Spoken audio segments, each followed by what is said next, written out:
Hey there, internet friends, and welcome to That D Plus Show. Class is in session for the only show from that nerdy site that lets you know what kind of quality to expect right from the name. I'm your host, Trevor Starkey, and each week we dive into a different Disney Plus offering and discuss its history, how it holds up today, and our general impressions. This show is made possible entirely by the support of our patrons over at patreon.com/thatnerdysite. So if you like the show and you can support us over there, we would love it. But if you can't, no big deal. The fact that you're listening is awesome, and of course we would love it if you like, subscribe, rate, review, share the podcast with your friends, all that fun stuff. Joining me today we have Cameron Abbott. How you doing, Cameron? You know, Trevor, I'm doing quite great, and I'm happy here because may the force be with us. May the force be with us. Yep, we are back into it. And Frank Bazzani also joining us. How you doing, Frank? I'm doing great. I know I don't want to spoil the future for what we get into, but I really enjoyed this one, so I'm excited to talk about it with y'all. Yeah, no, that's excellent. So yes, this episode is going to be a return to Star Wars. It's been so long, guys, since we talked about Star Wars. We're doing It's been a month. Star Wars Visions launched this week. So we sat down with the first 3 episodes that we're going to be talking about for this episode, and I definitely was not aware of what the release schedule of this was going to be like, or Same. the lengths of these episodes. I was expecting 30 minutes or 45 minutes or something like that, because they were like, it's short, it's films from these anime studios, and so like when I logged on to Disney Plus Tuesday night, like a little bit before midnight or whatever, and saw all 9 episodes had dumped, I was like, oh, okay, now I got to rethink what we're gonna do for this episode. But Yeah, seeing that they're, I think we were expecting that they'd be releasing like one a week, like Yeah. they normally do. that's I pretty thought it was much gonna be like, what if? Yeah, Basically, no. I also thought that these were going to be shorter. When they announced the last Star Wars like animated project, they were like really, really like the shorts are shorts, like very like only a couple minutes long. Even though it was done in like a really cool kind of like color, like not color book, but like a really interesting art style was done for those ones. Which ones are you talking about? Oh, you're talking the 2D Clone Wars? No, I'm talking about the there was a group of animated shorts done for like the legacy of Star Wars. Oh, okay. In regards to like just like on Disney Plus, they're available to watch, and they're also on YouTube. They're super cool, super stylized, but the best part is people took them and made anime openings and endings with them. Nice. And so they put them to like some really like great anime tracks, and so it's like I loved it, and I was loving those when they announced that Star Wars Visions was going to be a thing, and I'm like, I cannot believe it. So kismet. I'm so excited. Nice. And like my excitement, spoilers, like it proves to be fulfilled. Yeah. So yeah, today we're doing part 1 of Visions. Presumably, maybe I definitely have some, like, I have plans for October, but I do have a whole bunch of open slots in November. So I imagine we will probably come back to part 2 and part 3 of Star Wars Visions sometime in November. We're breaking up basically 3 episodes apiece. So today we're going to be talking about the first 3 episodes on Disney Plus: The Duel, Tatooine Rhapsody, and The Twins. And why we're doing it? Well, because our Summer of Star Wars was fun, and this is kind of a new fun Star Wars thing that launched. So I thought it would be a good one, and hop in while the SEO is hot on this one. See if that does any bump in our numbers or anything here on That D Plus show. It probably won't, but whatever. You can't beat Darby O'Gill and the Little People. All right, never beat them. That is, I mean, on YouTube, I believe that is our most popular episode because everybody Googles it on St. Patrick's Day. So, yep, they Google it, they look, they hop off after about 5 seconds because they're like, this is not the movie. This is not that Sean Connery movie. Yes. So yes, a little bit of history. Why is it long? Why is it longer than the movie? Yeah, right. Actually, I don't think that one is. Originally released, as we kind of have discussed here, all these episodes came out September 22nd, 2021. I did not pull in other releases of the time because I had to pull in a whole bunch of other data on this one, but everything else that's been coming to streaming recently. I think last week when I did the Doogie Kame Aloha episode, I talked about like why The Last Man is streaming on Hulu and stuff like that. So there's a whole bunch of stuff out there for people. Runtime of these episodes is about 15 to 20 minutes per episode. And in the Star Wars timeline of things, we had The Bad Batch ran their first season from May to August of earlier this year. Now we have Star Wars Visions, and then coming supposedly still in December, and I imagine we'll probably get a look at this on the November 12th, the upcoming Disney Plus day that they're trying to get a bunch of eyes on. The Book of Boba Fett will be kind of filling in the Mandalorian gap for this holiday season. The roll call here. I guess I'm just curious before we hop in. Did you guys watch these with the Japanese language, or did you watch the English dub? I watched the English dub because I'm basic like that. I watched the. Oh, go ahead, Trevor. Frank. Sorry, I also watched the English dub. I didn't realize there was a Japanese dub just easily available, but I might go back and check that out, especially for the Duel, because I think that would be fucking awesome. Yeah, you'd have to basically go in and change the language settings to Japanese, and I think then with English subtitles or something like that. By default, yeah, it's going to give you the English dub. Cam, did you take that extra step, or did you just watch English? I have not taken that extra step just because I know that the English voice cast for the first 3 episodes was super stacked. Oh, it's super stacked for pretty much all of them. Yeah, all it's all pretty much stacked. But I'm especially in the first 3 episodes, they're like names I had no idea. I came into this not knowing these big names were attached to the project, and so when I finally got to them and I was watching them, I was like, wow, okay, this is really awesome. So, I was like, you know what? I will just watch the first 9. I'll watch the 9 episodes in English.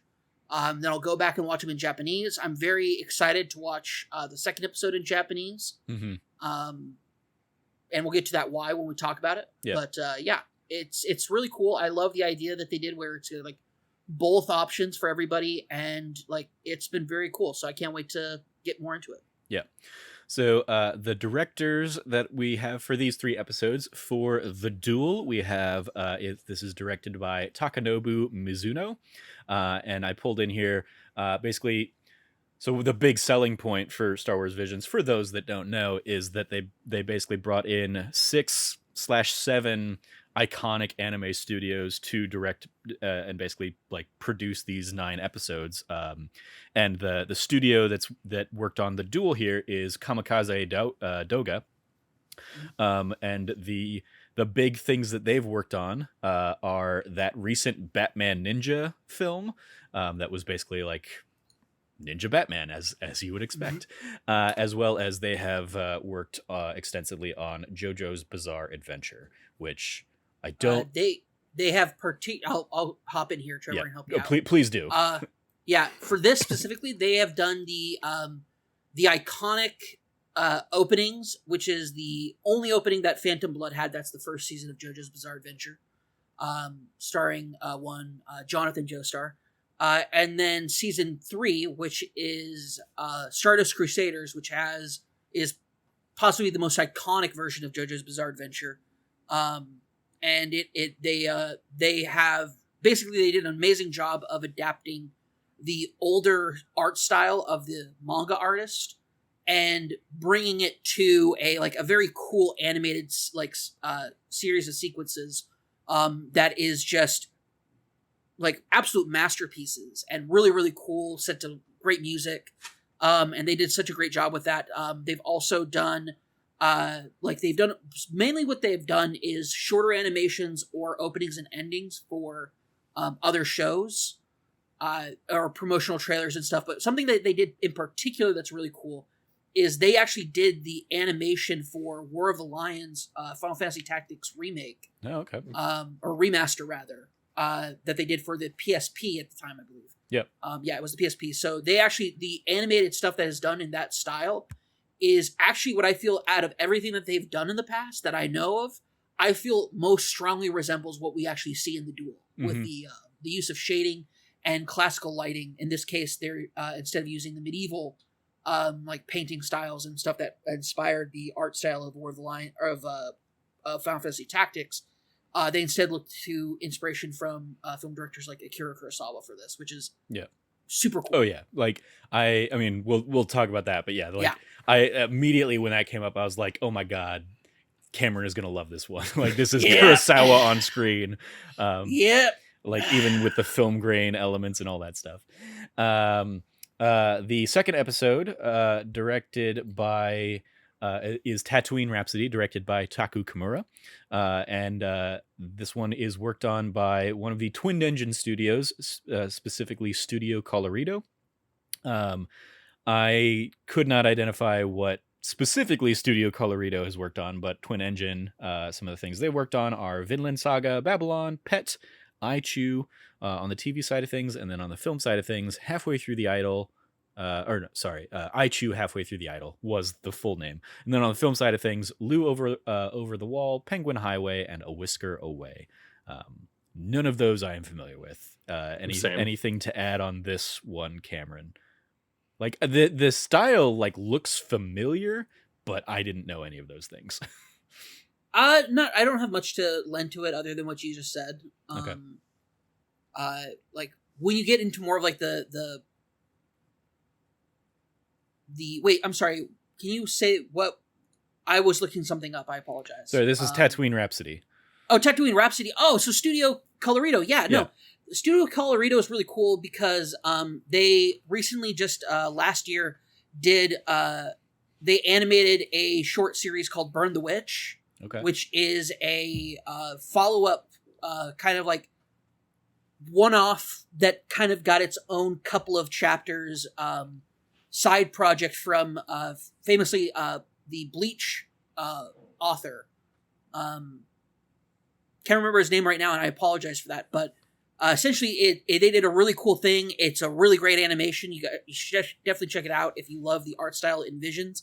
It's very different from that because it's based off of an actual like other artist's work.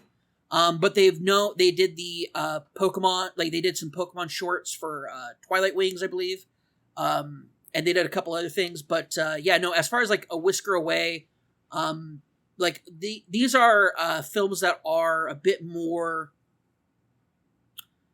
How do I put it? A bit more focused on like our tour type stuff with animation. So it's a little bit outside my wheelhouse. Okay. But from what I understand, like the thing about it is that their stuff is just super clean, super good. Mm-hmm. What you see in Tatooine Rhapsody is something that they are very good at, which is creating a style, like taking a style or an idea of a style as far as like character. In this one, it's definitely character dimensions. Mm-hmm. You have like sort of a mixed, it's famously called like the chibi art style, which is big head, tiny body. Yeah. They really did an amazing job of mixing that together with other kind of like, takes on the art, like the artistic style of this. But, it is just a really, really, really cool, like studio that really does a great work as far as adapting work, and some of their own original stuff of like from what I understand is very good. I don't know much about them though. This is probably the studio that I'm weakest knowing about. All right. Cool. But they're what they did with Burn the Witch was excellent. So that's what I really know them from. Excellent. And then the last one we'll be talking about today, The Twins, was directed by Hiroyuki Imaishi. Of Studio Trigger, and they are definitely what I was like. Oh, I know the name Studio Trigger, and when I was looking up what they've worked on, I recognized Kill La Kill. Couldn't if you gave me like 7 screens or something like that, I wouldn't be able to identify which one was Kill La Kill. But then I'd also, of course, heard of Little Witch Academia. And they're the ones that are slated to partner with CD Projekt on the upcoming eventual Cyberpunk and Edge Runners anime series. And I'm like I saw that and I was like, oh, I wonder if that's still even going forward after just like the reputation that Cyberpunk has had for the rocky year that they've had. Yeah. And I'm sure they're just still working on it and heads down. And like, I mean, Cyberpunk still sold like gangbusters. So, I don't expect that to have changed things, but it was definitely like, oh, that's right. That was a thing that got announced and Studio Trigger is working on it. Neat. Anything else to highlight about Studio Trigger, Cameron? There's a lot. And also to highlight about Hiroyuki Imaishi. Imaishi is an incredible director. Like just an absolute incredible director. you see a lot of his like a lot of his fun stylistic decisions that he's made over the years. He is the director of the Gainax production Gurren Lagann, Tengen Toppan Gurren Lagann, for the more like old like people who remember it back in the day. But he is the director of that. He directed Kill la Kill. He directed like he's been the kind of like focal point director. He did not direct Darling in the Franxx, but he did direct Promare, which is the film that they came out with recently. And so he is a incredible director. He also directed like an episode of Fooly Cooly, one of the best episodes of Fooly Cooly. He's an animator from back in the days of Neon Genesis Evangelion. Like this guy he does not have a lot of like individual titles as far as projects he's worked on, but the projects he's worked on is quite possibly like just some of the best stuff you're going to find in anime as far as giant robots and action goes. Kill la Kill is a perfect example of that. That's his directorial debut as far as like a series that belongs to him that he's directing. He is quite incredible, and he is one of the primary pillars of talent over at Studio Trigger. So excellent, thank you. Yeah, I even want to just give a huge shout out to them because I'm a huge fan of them. Like, I'm not super well versed in a ton of anime, but I love that studio and everything Cam mentioned. I think he kind of hit the nail on the head where it's like that director and that studio, they don't even have a ton of work, but everything they put out is a banger. Like, everything is like so good. And that's what even all going all the way back to Gurren Lagann, which is like amazing. And that's why I love their sense of like action, but having humor and like crazy visuals. And then if this is a lot shorter, but you even still get a little bit of their style in it where like it starts off pretty small and by the end it's wild. And that is all of their series. Take that dial and they just turn it up to 11 as you watch it. And like, that's what I was like, I love Studio Trigger so much. Studio Trigger, especially that is what you just said is the style of Imaishi to a T. Is he introduces very banal, or I said that earlier in a different conversation with you guys, I apologize. But a very banal, very like basic kind of like premise, or like a very, very atypical kind of premise. But by the end, it does not resemble anything you've ever seen in regards to that, like in regards to what you could have expected. As we'll talk about when we get to that episode, like it is what we saw might be the most outlandish nonsense that it has ever been related to Star Wars. But it is 100% to a T what I expected out of a Studio Trigger animated Star Wars production. So yeah, and that's what like I didn't even realize that one was them until the end credits because like I didn't look into a ton of the production stuff. I was just watching the episode and I was like, this looks a lot like Promare. And then I got to the end and I was like, oh my god, this was a Studio Trigger. Like this, it felt like them. So I could definitely feel their DNA in this. Imaishi especially, he does not use heavy outlines on his character models. And so, like, the moment I saw this, like, the footage from this episode in the trailer, I was like, oh, Studio Trigger's in this. Because immediately, it's the distinctive style that he has, and the Studio Trigger usually has with most of their projects. Little Witch Academia is actually a bit of an outlier in that, but they actually went inverse on it in a very particular way for that series, which is cool. But I digress. Like it's 100% like his style, like especially those it always feels like there's like the light wherever you can tell there's a light source in wherever somebody is because it has that perfect sheen of like what you'd expect if there was a light source actually in the room on a person like that. So it's downright incredible. They're awesome. Imaishi is an incredible director, and I can't wait to get into the meat of that episode. So yeah, the writers for these 3 episodes, I did not pull like their extensive credits because it was going to be a whole bunch of stuff I didn't know anything about. But for the Duel, it was Mitsuyasa Sakai. For Tatooine Rhapsody, it was Yasumi Adarashi, and for the twins, it was Hiromi Wakabayashi. Wakabayashi. I don't know where the accent goes. Wakabayashi. You shouldn't be using one, Trevor. That's racist. But haha, yeah. No, I mean, like, which syllable gets the emphasis? I don't know the language in that regard of like, oh, it's the second to last syllable unless otherwise or whatever. Yeah. Anyway,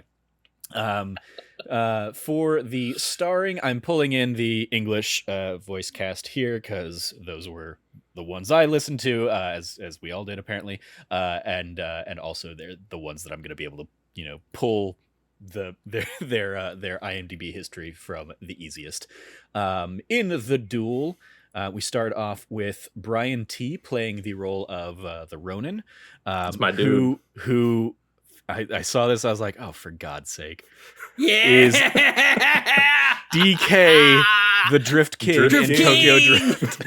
Yeah. Da da da da da da da da da. He's also in the Wolverine, which was that was like the second Logan movie, basically. Yes, that was the first good one. Yeah, the first good one. Yeah.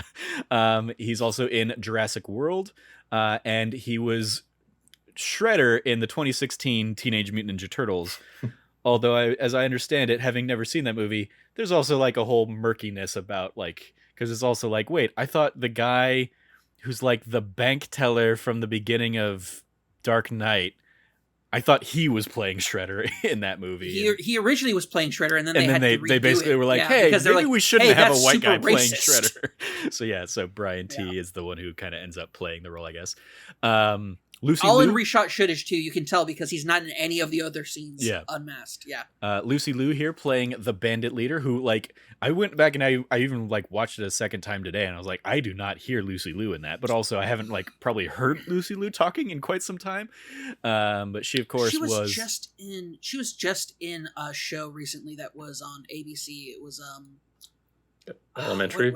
No, not Elementary. No, she did Elementary on CBS. Oh, okay.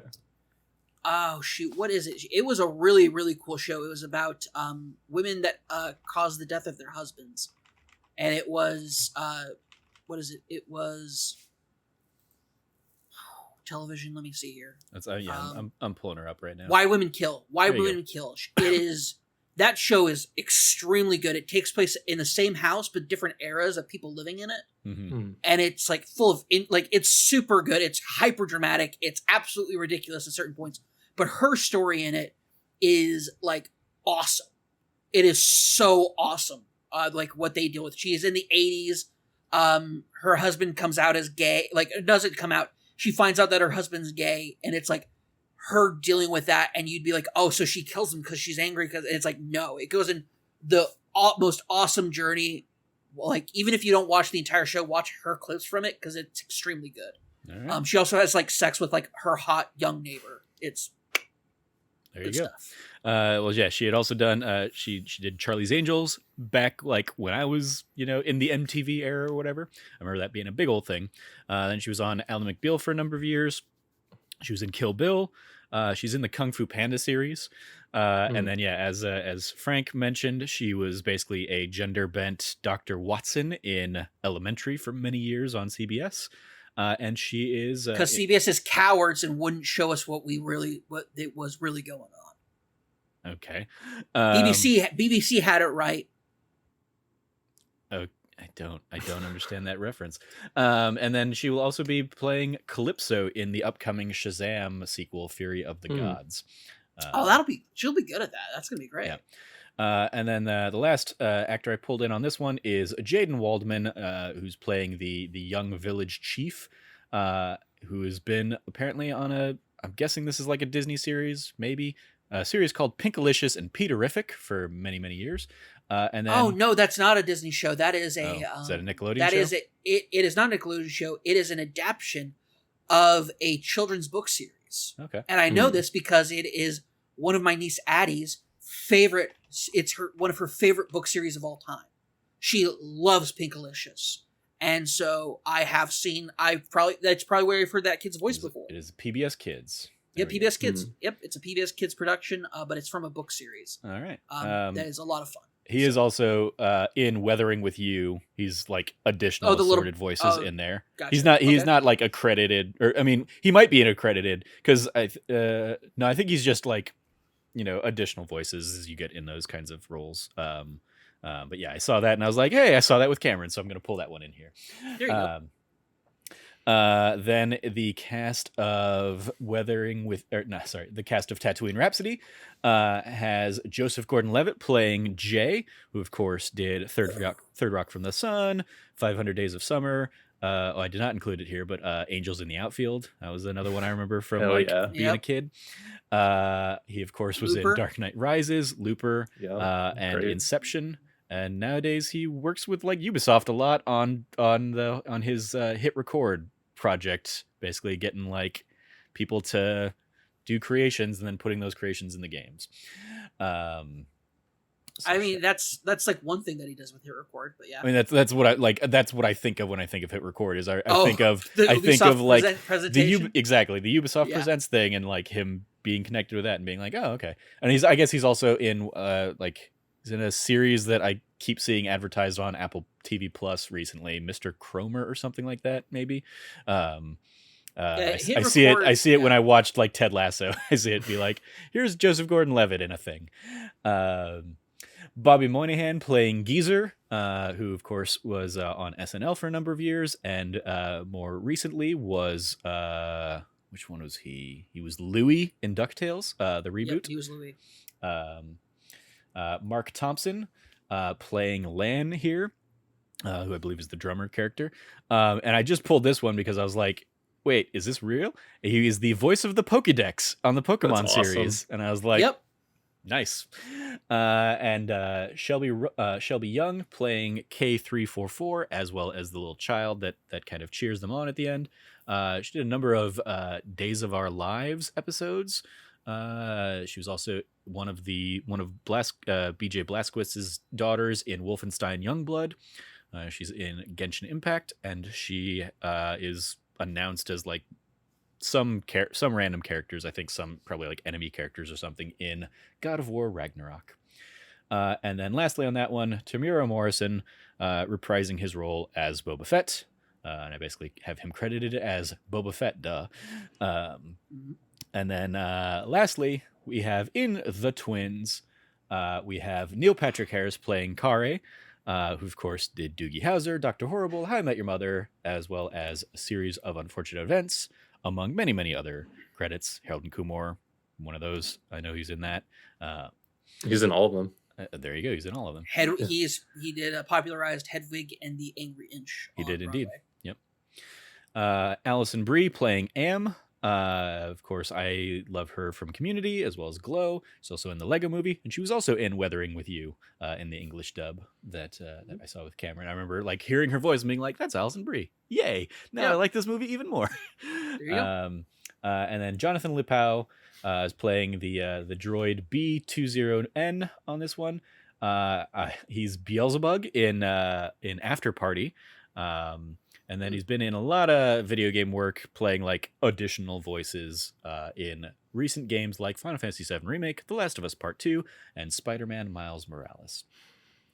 A little bit of trivia across these. So I guess before hopping in, did you guys watch any of the extra features on Disney Plus? Yet.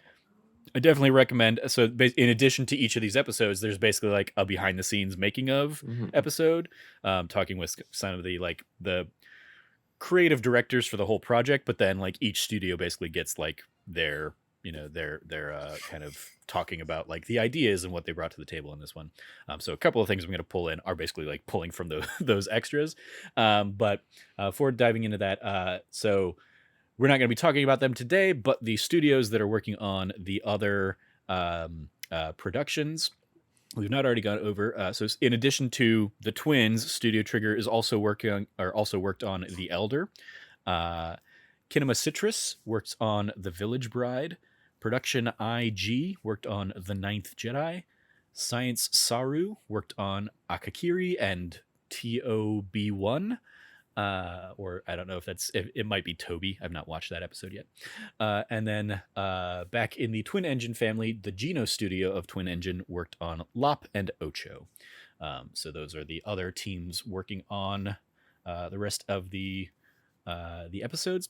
It was originally announced as 10 short films, and then it was later revealed as the final product would be 9, when The Ninth Jedi had been combined from 2 ideas into one grander scale single episode. So a couple other things that just pulling from the extras that I watched, specifically on the Duel. One of the elements that they drew from inspiration on was the fight at the end of Revenge of the Sith. Obviously, you see that as the kind of the duel between the Ronin and the Bandit leader on the log going in, and then I thought this one was funny. When the Ronin is basically like hidden behind the waterfall, and the Bandit leader is like angrily slashes at the waterfall. That is a direct reference to Darth Maul slashing at the force field while waiting for Qui-Gon Jinn in the Phantom Menace fight. So I thought those are fun little nods. The general premise behind Tatooine Rhapsody was like, can a rock band be in Star Wars? Of course it can, and so that's where we get that one. And then on the Studio Trigger side of things, in the Twin, you guys talking about like just how it starts out, with something very simple and then just goes balls to the wall by the end of it. They very much kind of talk about that in the idea of like, by the end of that episode, a lightsaber is destroying a Star Destroyer ship. And this guy is like standing on top of an X-wing flying through space.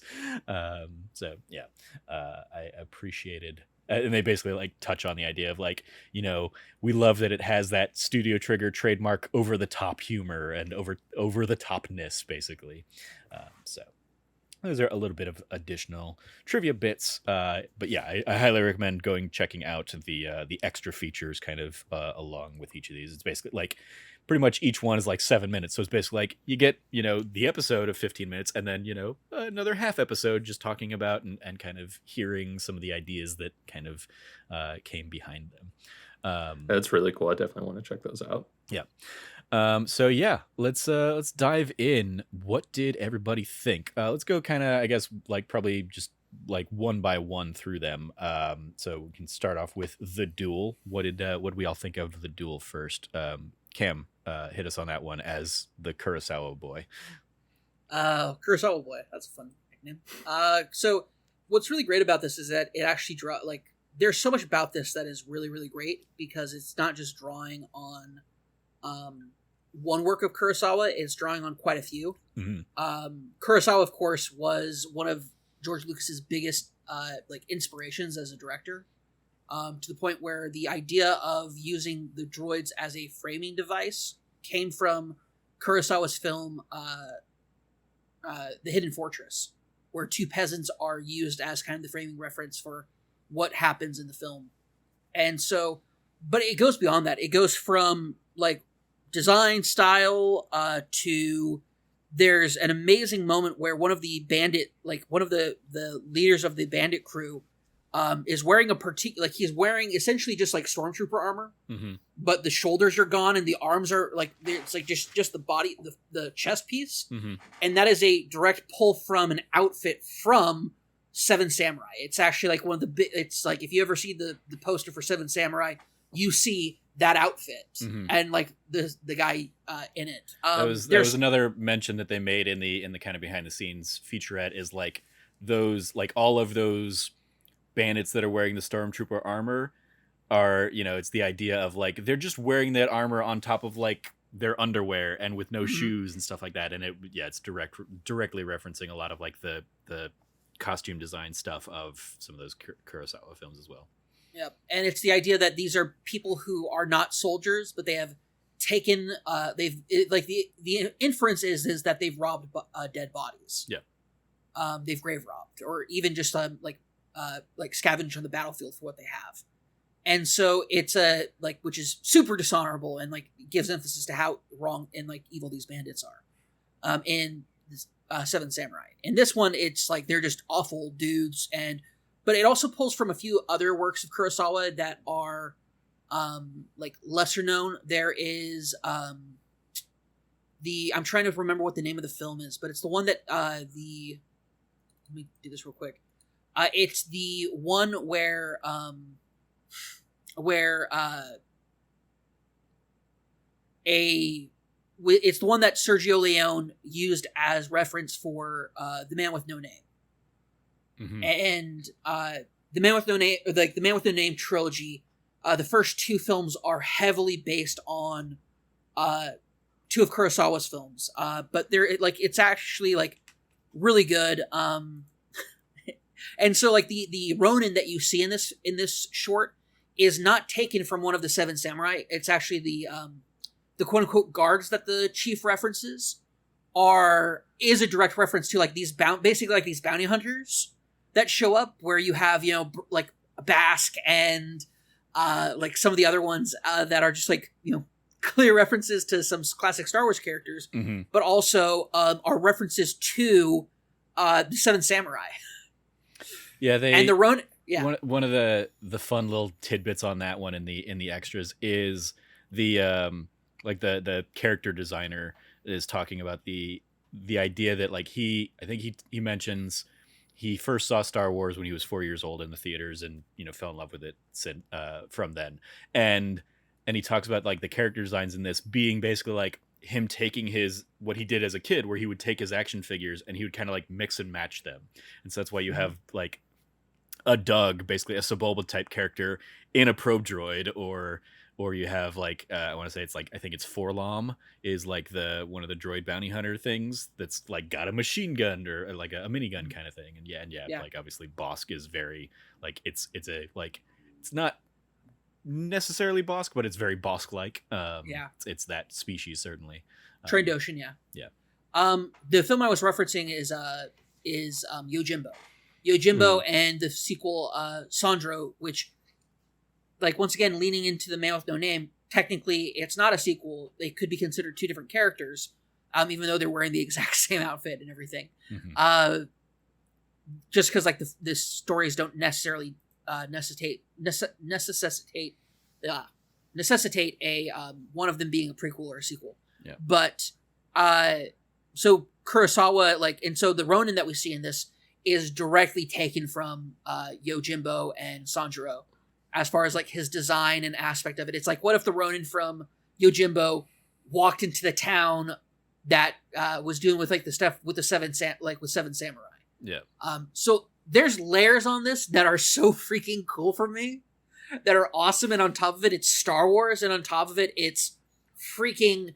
They totally play up the aspect of like Sith red lightsaber, Sith red being done in this black and white style. Yeah. Like framed beautifully, lighted like impeccably, to the point where like it is just so good. The animation style lends itself to the color red so incredibly well, and just makes the lightsabers feel in a way more dangerous. Like the red lightsaber feels more dangerous in this frame and this like this art style than it does anywhere else, I feel, in a lot of places. Unless Darth Vader's like walking through a hallway with his lightsaber out, then all bets are off. Yeah, I mean, of these three, I'll just jump off that. Like the art style of this one is my favorite so far of the series, just because it is like so starkly different from anything else we see. Mm-hmm. And yeah, I remember like when the first kind of image pops up and it's like I'm like in black and white and I see like the film grain stuff. I was like, oh, this is gonna be really cool. And then like the very next image, you start seeing like little blues and greens like as little highlights and accents in the piece. I was like, oh, okay, that's a cool choice. And then that just sets up for when the red lightsaber, the red umbrella lightsaber comes out. So great. As when she kills the Trandoshan with it is so cool. Yeah, so freaking cool. Because at first I saw in the trailer, I was like, oh, it's like a twirly lightsaber like the Inquisitors have. That's neat. Nope, so much cooler. Mm-hmm. Just totally taking the idea of the sword hidden in the parasol. Yeah. Concept and idea from like samurai movies, and doing it way cool, in such a cool way with lightsabers is awesome. Yeah. But like really, it's the way that they tell a story. It's like this Ronin that we see. They're like, oh, like when he uses the Force to stop the lightsaber, it's like, you're a Jedi, and she gets like super stoked that he's a Jedi. Mm-hmm. Because she's like, oh, I gotta kill a Jedi. This is gonna be the best ever. Like, I'm a Sith, and you're a Jedi, and this is like meant to be. and then he draws the red lightsaber. Yeah. And the way that they set that up is the coolest fucking shit. Mm-hmm. It's the coolest thing, and it's just done so well. And then it proves that actually she's better at fighting than he is. And like she has like dominance in most of that fight, but what she doesn't realize is that he's already scoped everything out, and so he's leading her into a trap. Mm-hmm. Time and time again, like taking her, the most powerful person, out of the equation from the village, sets up his R2 unit, which, by the way, the straw hat on top of the R2 unit, my heart, I love it. Give it to me. Is it a like a Funko Pop, an action figure, whatever you want to do, give it to me in some level, because it's one of the coolest things that they've ever done. Yeah. And it's just so well done in that case, but it sets up everything perfectly, and it follows through with the idea that, yeah, this is the Ronin from Yojimbo, because the Ronin from Yojimbo and Sanjuro, he's not like the coolest, like the best fighter in the world. He's so not even just smart, crafty. He's so crafty. He's so good at being, of using what he has that he knows he can use to his advantage, and uses it in the most optimal way possible. Yeah, awesome. Like he kind of says that thing of like, unfortunately for you, I'm not a Jedi, and you see kind of like the craftiness and the like the sneakiness and the deception that he uses as a Sith, to play out. Exactly. As we see that. It's because he uses all the like she's like using the Force, and she's super dominant and powerful. And it's like, oh, she's a Sith. It's like, no, he's much more of a Sith than she is. Yeah, because he is using all of the Sith techniques that you were taught, but done in a way that is just so well done. Yeah. It was like watching, I think you could probably compare it to watching Darth Maul versus, like what you would expect, like Darth Maul versus like Darth Sidious. Yeah.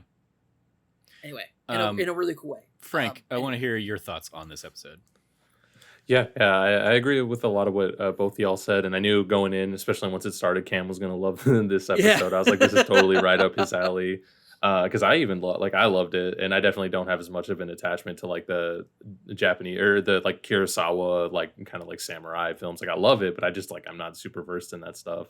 But I watched the first 5 episodes of the series total, and out of all 5, this is still like my favorite, and it is still like my favorite of the art styles. And like I think the whole episode was just incredible. This was totally one of the ones too where I'm like, man, just give me a whole series of this. Like I'll just watch this Ronin dude go around doing this. And I love because Cam kind of talked about my favorite moment there with it is the reveal of his lightsaber when he's also a Sith, and like because I kind of just expected him to pull it out and it's blue and it's like this black and white. We're gonna have the blue, the red. It's gonna look great. And when he's a Sith, I was like, this is fucking incredible. Like with the R2 unit, the classic R2 unit that you expect the Jedi to be running with. Yes, 100%. The misdirect is awesome and well executed. Yeah, they do it so well. And then I love at the end when he like opens up his like robe and he has all of the Kyber crystals.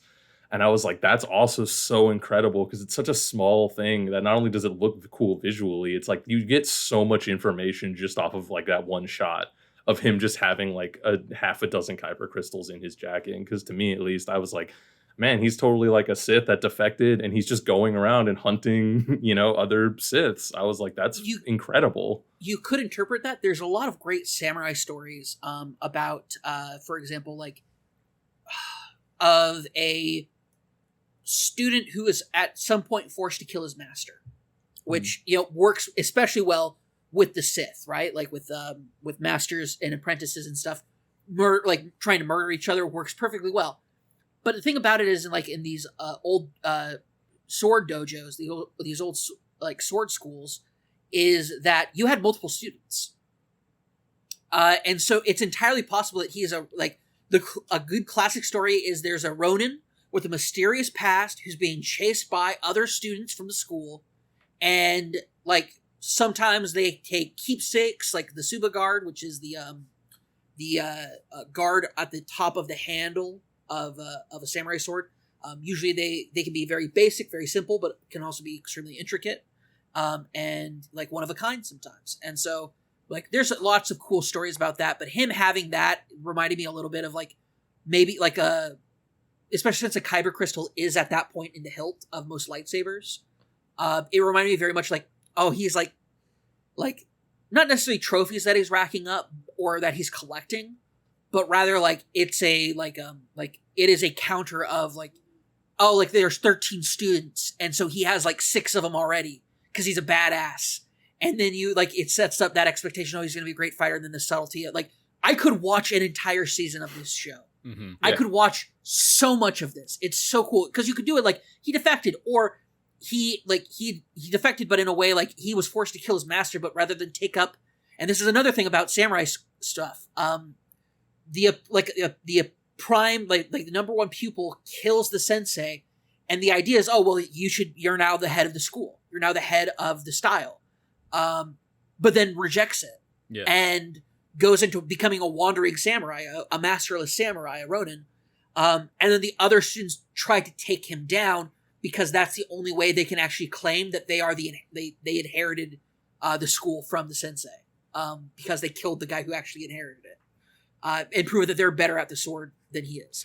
Yeah, so, I mean, there's so much about this that's just like layers upon layers upon layers, and I'm incredibly impressed that it's this studio that did it, when this is normally a studio not known for doing actual productions, and like actual like, you know, story work, and normally just doing like animation based on other stuff.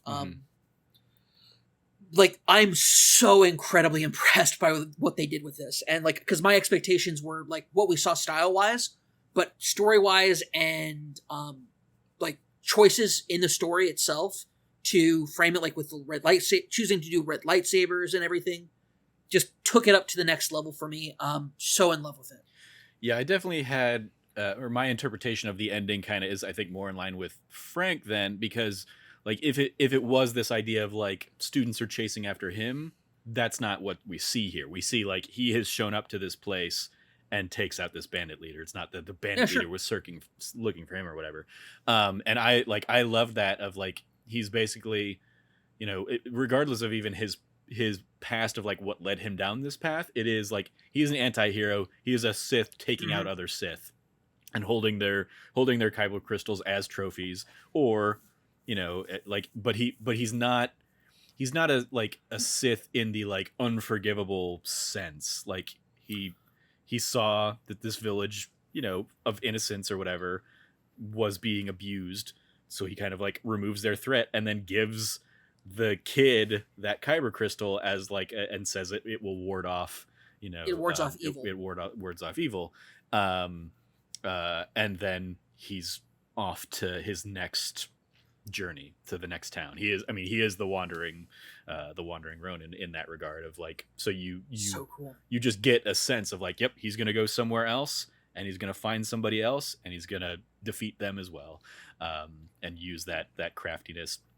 And he's not necessarily a good guy in doing it, but like it benefits people more than, you know, sometimes we've seen the Jedi helping out people. For sure. There's a whole fun like just layers of that dichotomy there.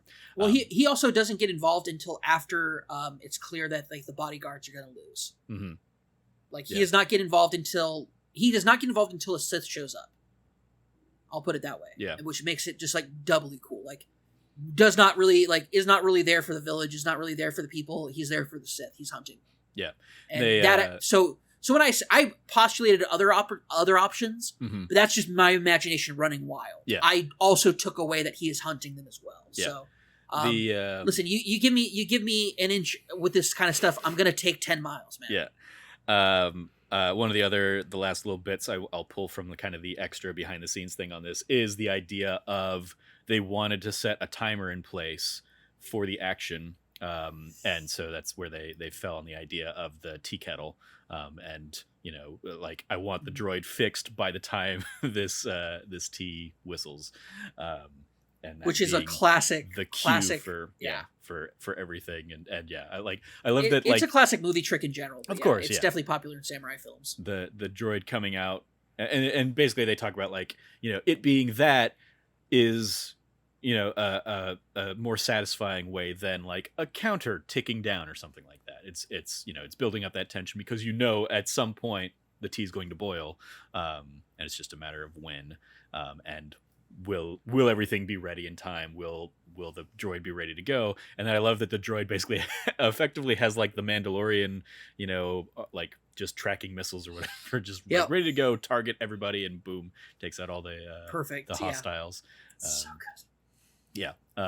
So yeah, the Duel, very, very solid stuff. And yeah, I didn't touch on it myself, but I love that, like, that reveal of what lightsaber, what kind of lightsaber is going to come out of this. And so when it is like just this big, bold red stroke, I'm like, fuck yeah.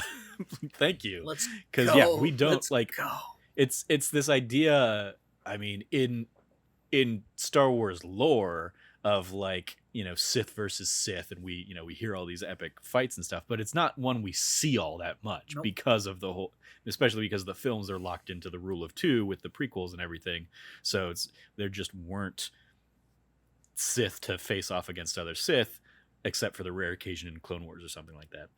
And I think of, I think of stuff like KOTOR or something like that as like another fun opportunity. But yeah, certainly nothing as majestic as this showdown was. So shout out to the Duel. So let's move on to Tatooine Rhapsody. Very different tone piece. So different. And I love that, like, on every level. Exactly. I love that immediately. It's just like, here's like, it's almost like we've intentionally chosen the two most like disparate ideas we could have brought to the table for this, just to show you right out the gate the breadth of this idea, and like the fact that like none of it's beholden to like canon or anything like that is fun in and of itself. This is the one, I guess, future spoilers mildly, but they mention in the extras that this is the only one that really features like characters that we know in Jabba and Boba Fett.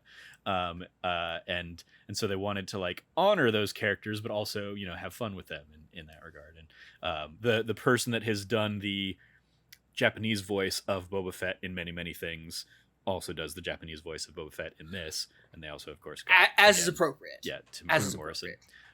So yeah, what did you guys think of this one? Frank, let's start with you this time. I dug this episode, and I thought it was definitely like a cute, fun episode that tells like a really interesting story, especially for like the Star Wars universe.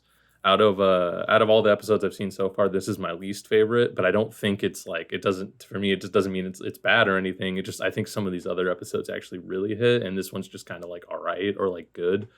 But I love the story of like a young Jedi youngling, like a Padawan, just abandoning the order and becoming the lead singer in like a pop punk band. And then the design for the drummer is incredible. Like it's like that three devil thing, and he plays this like Neopert drum set because he's three so people. Good. He's able to play the whole drum set at the same time. I was like, that's so incredible. Great. Like, but so there was a bunch I really liked about this episode, and I also really liked the ending where it all kind of culminates not through like battle or anything, but it is just through music, and I was like, that's so anime. Like that is just so like, it's with the kids at school and they got to do the big summer song at the festival or whatever, and I was like, it's so like it was just so anime, and I thought that was really fun, and it's definitely such a weird, unique thing to get out of Star Wars that you're never going to get anywhere else, and that's why I think it was like a really fun episode. Yeah, that's what I thought the entire time on that one, especially by the end of it. But then, like, rewatching it the second time, I was thinking the entire time of the My Hero Academia, like all the heroes get together and do their school concert, and and it's like, yep, we're doing this, and and it's a banger, and we're just gonna have a great time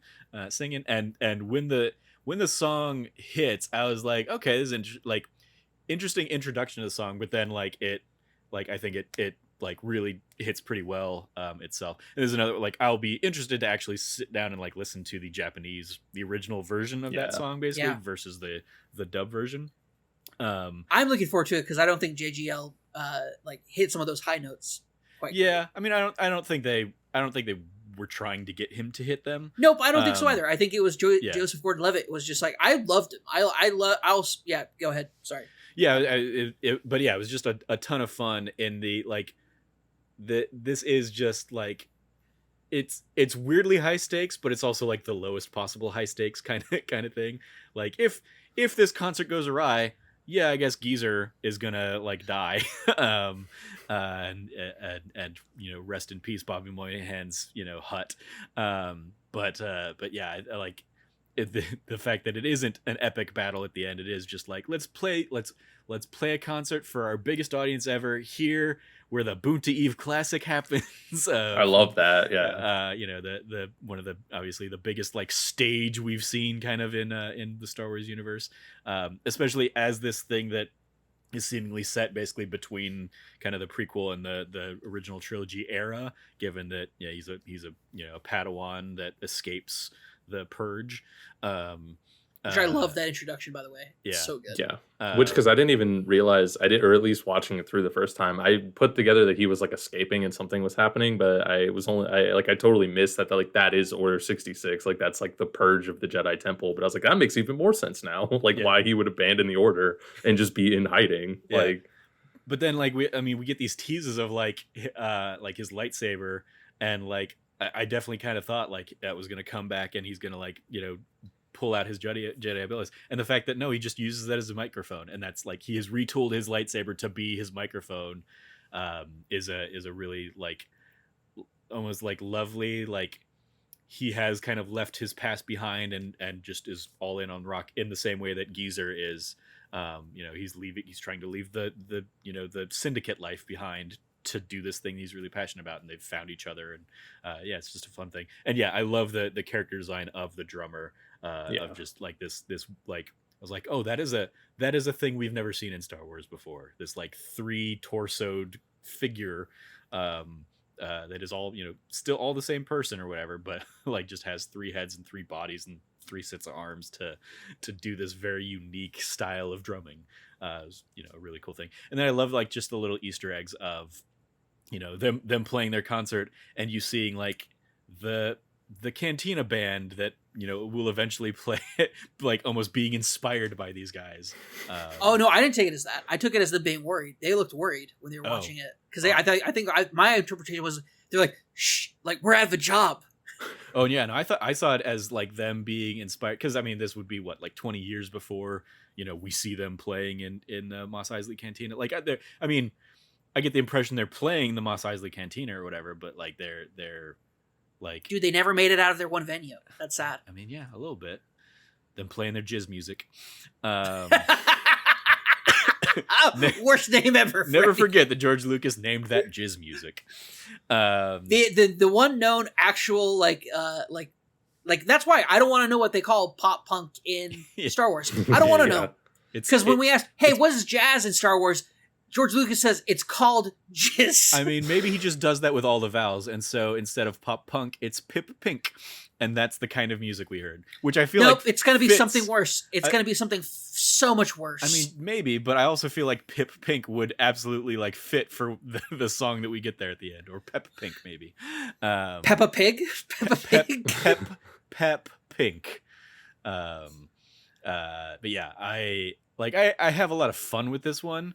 And enjoy the like, especially just again as a juxtaposition for the first one that we get. It is like, oh yeah, like let's bring it back down. Like this is sort of a life or death thing, but not mostly a life or death thing. But it also gives us like a cool Boba sequence, as he's like breaking up and trying to get them and then track them down and stuff like that. And so yeah, I had a fun time with this one. Cam, any additional thoughts on this one from you? If you had told me that there was going to be an animated short where Bobby Moynihan would be playing not just a hut, not just that. I almost expected to discover that he was Stinky from the Clone Wars. Oh, that would have been crazy. I would have lost my goddamn mind if that was the case.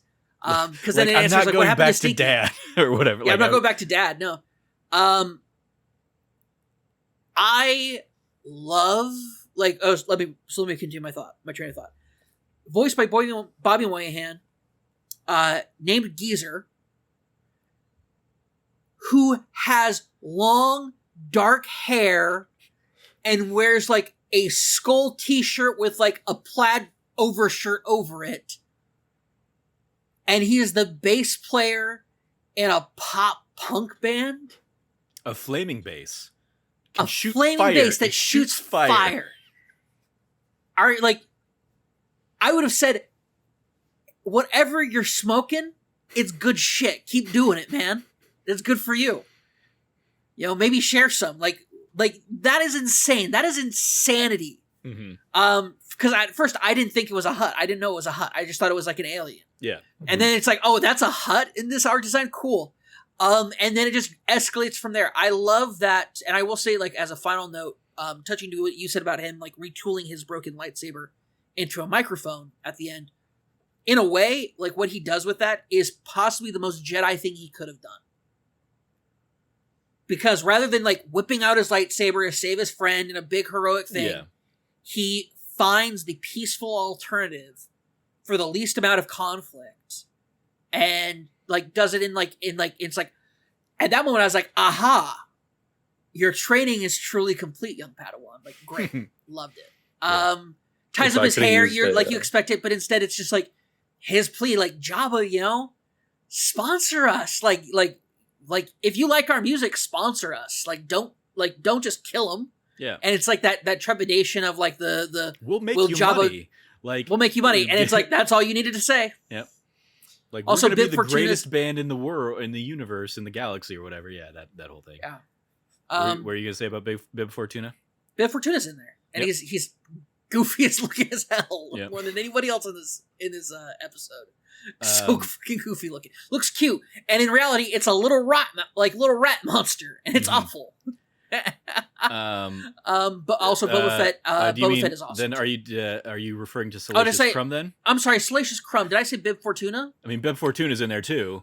He is, it wasn't until you mentioned Rat Creature that I was like, oh, you mean Salacious Crumb? I mean Salacious Crumb. Yeah. Sorry, Salacious Crumb is in there. Yeah. No, this entire thing's just great. I freaking loved it. I did not expect to love it. Because I was like, oh, they're doing music. Okay, that's cool. I'm here for it. Like, it's 15 minutes long. Why not? Watch it. Mm-hmm. Ends up killing it at the end. I loved it. Only thing I would say is, like, you know, obviously JGL was chosen for his, like, incredible voice work he does in this. I'm really excited to see what they do with the Japanese version.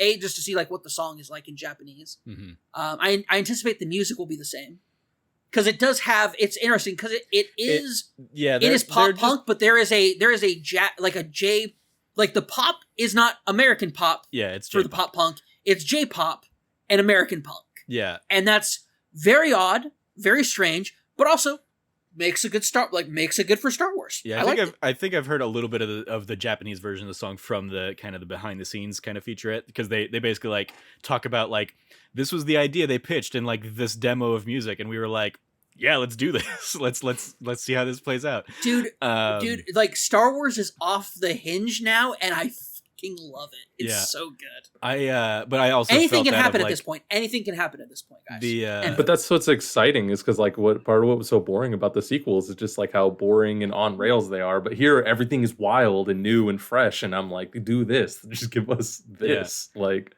they with the song in this one, like, there are definitely beats where it's like, oh, this is clearly like something translated into, and the thing that they tried to translate it into didn't fit the rhyme or the rhythm scheme or something like that. So that's also how I felt about it. Yeah. But yeah, this also.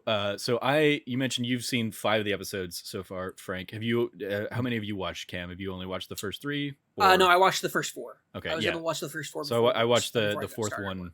Yeah, I watched the 4th one as well, like right before we basically started recording.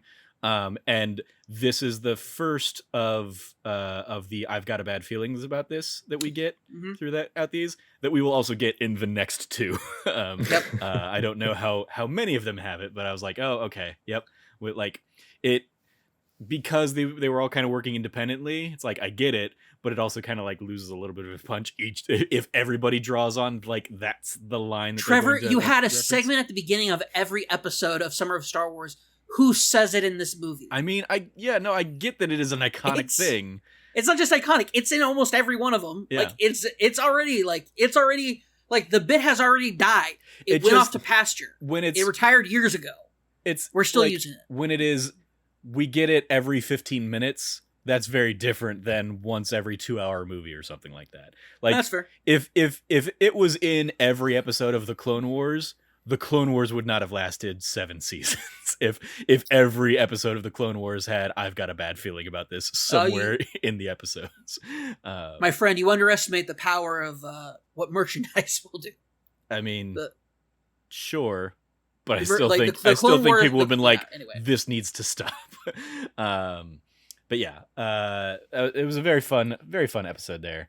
So let us move on to the final one of the day, The Twins by Studio Trigger. I'll kick this one off. So of the 3, like, I think I like this one, like, in the middle visually, like, of the 3. And I think, like, story-wise, this one ends up being the weakest for me. Yeah. Just because it is so exposition heavy. Like, I feel like they could have gotten the exact same story across with, like, half the dialogue, and I wouldn't have lost or missed out on anything. But they, like, over-explain so many things that we don't really need the details on. And so I think that, like, that hurts its not pacing so much as just, like, I'm lost in a jumble of trying to know, like, what of these things are they saying that's, like, really important versus, like, enjoying the this rivalry of these two siblings. Yeah. Trevor, did you know that they are twins born from the dark side? Born from the dark side. Yeah, I feel like we get that a few times in here. We got it like 4 or 5 times. By the time Om says it, like, I'm like, I am done hearing about this being twins born from the dark side. Yeah. Like, that's ridiculous. This, like, I'm done. I just watched a band convince Jabba the Hutt not to execute, like, a traitor to the Syndicate, and I believe that more than I believe, like, this, like, gobbledygook. Like, this the 4th time. I already know. Yeah, I know that, and the like, again, I love Alison Brie, I love Neil Patrick Harris, and, like, I love their performances in this, but their performances are also, like, the most anime performances of any of these first 3 episodes. That I like 100%. Of just, like, everything is at 100%, and we're just really punching everything, and so there's no, like, quiet beats. Everything's just, like, full force, like, in your face kind of stuff, like, especially the Neil Patrick Harris stuff. Like, the Alison Brie stuff is just like, I'm mad at everything, so I'm going to yell at everything. I am the bad person in this. And Neil Patrick Harris is like, I am the good person. So, like, I'm trying to help you, sister. And it's just, like, all of that. And I'm just like, okay, got it. Thanks, guys. You might want to skip out on Studio Trigger anime in the future. I mean, as a heads up. That's fair. Yeah. Like, I mean, again, my anime history is Death Note and My Hero Academia. So, like, I mean, even those are very different, but, like, this definitely falls more in line with, like, My Hero on that regard. Yeah, Zuko had to always just, like, Deku always being out there and, at giving 110%. Plus ultra, but this fits with Dark. Like, I would not Darling in the Franxx, because this is the director's, like, tone. He starts off quiet and, like, because it starts off very quiet, very much like what you expect out of, like, Star Wars, quiet, ambient, like, solid soundtrack through, like, technical sci-fi stuff going on, masked figure walking menacingly towards something, like, totally straightforward what you expect. But by the end, it's like this is a guy who has, like, literally been working on stuff since Neon Genesis Evangelion. The screaming 110% stuff is, like, in his wheelhouse. It's in his DNA. He lives and breathes it. It's, like, it's great for me. I love that. But like 100%, like, it is over the top. And I will say, I love the performances in this, but story wise and dialogue wise, it's certainly the weakest. I don't think you could argue that. Story wise, like, kind of doesn't make sense in a lot of ways, but at the same time, it's fun. Even if this is, like, I would honestly say this is probably my, like, least favorite out of the 3, but it's still more fun than I had with Rise of Skywalker. Yeah. With Rise of Skywalker, like a good third or half of The Last Jedi, and it's still better, like miles ahead of Attack of the Clones. Mm-hmm. Yeah. Like we have not reached Attack of the Clones status since Attack of the Clones, and that's a good thing. Yeah. Thank goodness. But at the same time, like, you know, this is still like leagues above that, even those other references that I made. But barring Last Jedi, I'll put that acquiescence for you, Trevor. Nice. I mean, but yeah, I think yeah, like it's great from a visual perspective. If it wasn't for just how cool the Duel looks, this would easily be like the top for me. Like I do love this animation style better, like apart better than the second episodes, and I think they have a lot of fun with it because I think like the over the topness of the animation I really enjoyed. It was just that like I liked the animation being 110% or 150%, but then like also having the actors scream at me at 110% is probably also the like, oh, that's I don't like that. I like this. That's fair. I will also say like you could have picked two better people to do that though than Alison Brie and Patrick Harris. Right. No, again, like they picture perfect casting. I loved it. Yeah. No, they're nailing everything that is being asked of them, and like I couldn't envision really anybody else doing what they're doing in this one. Especially like so a friend of mine has been like watching through Community and is like checking in with me and as he's kind of doing it, and like when he's hitting some like key episodes and stuff like that. And as he's doing it, I'm just thinking of like, you know, Alison Brie, and when Alison Brie goes on like a rager in a Community episode and is yelling at everybody and saying like, no, you need to listen to, I was like, she is just doing that right now, and I love it. Yep. It's a ton of fun. And then yeah, Neil, like this is a like not a side of Neil Patrick Harris I feel like we get to see all that often, but like this is like a fun side of the theatrical performer of Neil Patrick Harris. This is him performing to the back row of the balcony, but in an anime 100%. Setting. Yeah, I will say I loved our two duo. Yeah, our duo, yeah. Our duo, him and our duo, like their back and forth, fantastic. Neil Patrick Harris is just such a great actor when it comes to his performances. And now I can, I already knew definitively, but like through voice acting, he's phenomenal. Even above that for me now. But I will say it has like some of like my favorite, animation-wise, it has some of my favorite moments. Like out of all 3 episodes, it has probably my second, third, and maybe even fourth favorite like animated moments in this is from this episode. All right, well, hit me with those. We hit me with those moments. Yeah. The second one is when he replaces the his lightsaber crystal. Mm-hmm. The way that lightsaber opens up, ejects the crystal, inserts the new one, closes it. The way that it's just like the smoothness of it, everything like just like c'est magnifique, perfection. I loved it. It was just so good, so clean. I still think of that moment as like whoever did that, whoever put that together. By the time they were done, was probably just like